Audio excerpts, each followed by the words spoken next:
itself, just a verbal explanation. That'd be even more wonderful.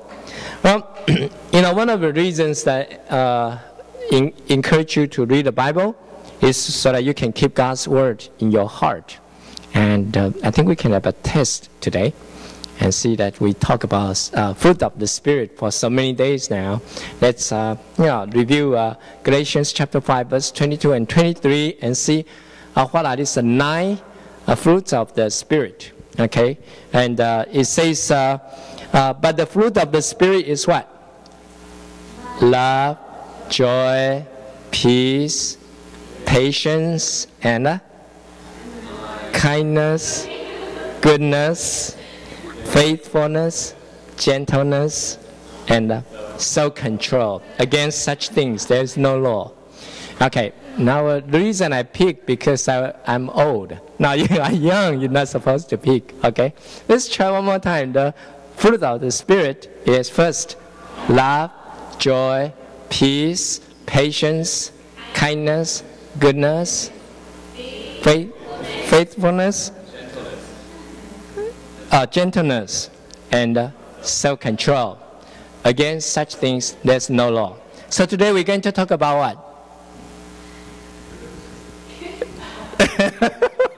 Yeah, we're going to talk about fruit of the Spirit. But which one are we going to talk about? Patience. Yes, patience.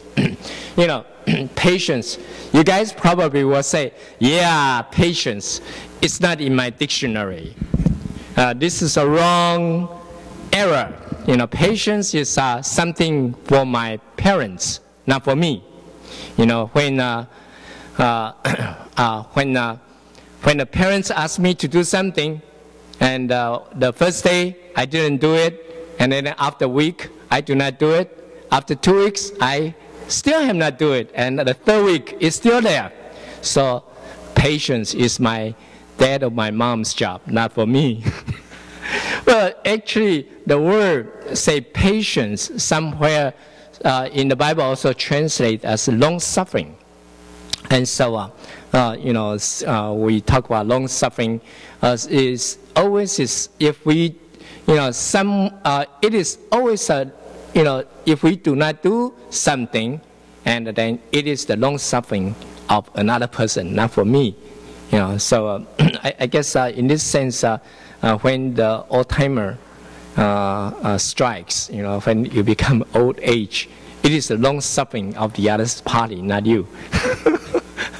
Well, so a lot of time we think that patience is not the word for the 21st century. In this century, if I am hungry, I go to McDonald's, and we talk about fast food. Actually, a lot of people, we are talking about instantaneous food, not only fast food. We like to have a 泡面. It takes only 3 minutes and it's done.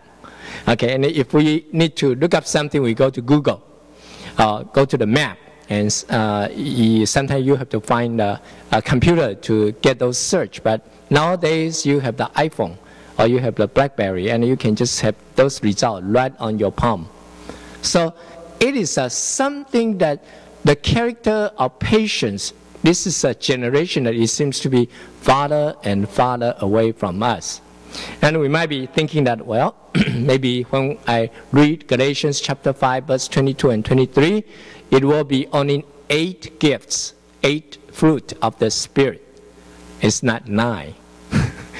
Now, I want to kind of give you a very kind warning.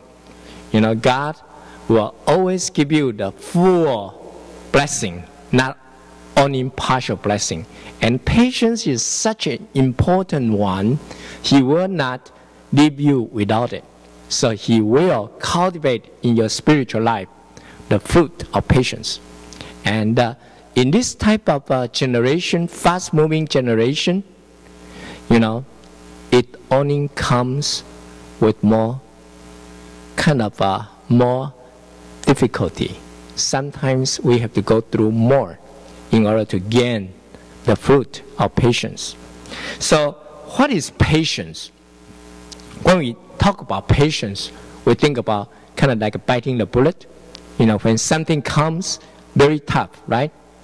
I just kind of bite the bullet. I stand there, and then after this storm goes away, and I can resume whatever I do. And that's called patient. I need just be patient and let this storm get across, and then I can continue what I was doing. And this is exactly the picture which I saw about 32, 33 years ago. I still remember very vividly the picture when, when I started my first job. I was an engineering company called Burns & McDonnell, and the company was in Kansas City, Missouri. And that time, among these 1,000 or so engineers, there were only a handful, probably less than 10 Asians. And so, and you can see that in the Midwest, and back in that time, sometimes there's a lot of pressure, or sometimes you call it prejudice on this different race. So, we use mainframe computers. You probably never seen it now. The mainframe computer is something that you go over there, and then you have to. Originally was you have to use the batch card. You punch the hole and you read the card. And later on they have this terminal station, and then you just key in, and then the mainframe computer will run those data and then give you a whole stack or print, and then you just look for a few things in there. And then those were the times that not very friendly to the trees, and so so we have a lot of printout. Okay, and then the computer paper, those big paper is just for one-time use. So this Chinese guy, I guess he must be from Hong Kong. He had this terminal in his desk, on his desk, and then each time when I pass through his desk, I will see that his upper teeth will be biting his lower lips, and then he will have this kind of strong, this kind of enduring expression on his face, and staring at the screen. I always wondering what was he staring at. So one time I had to kind of go to more inside of the computer room. So I got to get around him and then go behind him and see his screen. And that was very interesting in that those old CRT monitor, he has a larger one. And so 1/3 of the screen was covered by a white piece of paper. And this white piece of paper wrote a word called, in Chinese, called 忍.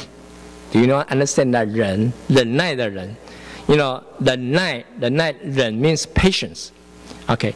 The Chinese 忍 is a knife at top of your heart. There's a knife put on your heart.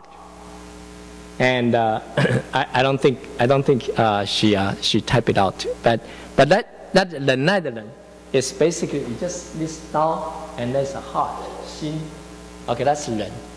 Okay, and so each time when the things gets tough, he will sit on his desk, look at this word, and tough it out. And then I was thinking, is this a concept of patience that God is teaching us? If suddenly the whole computer room is kind of teleposted, kind of transferred to California, and with all the Asians but one white people, he probably will just tear that thing out. Oh, I no longer need this 忍, need this patience. And so, so actually, as then I was asking myself, this is the type of patience that the Bible is talking about. I also know a family. This family was a very godly family from a church that I know of. And when they first, what they found was that the mother had a breast cancer, and thank God it was the beginning stage, and so she was very meticulously making sure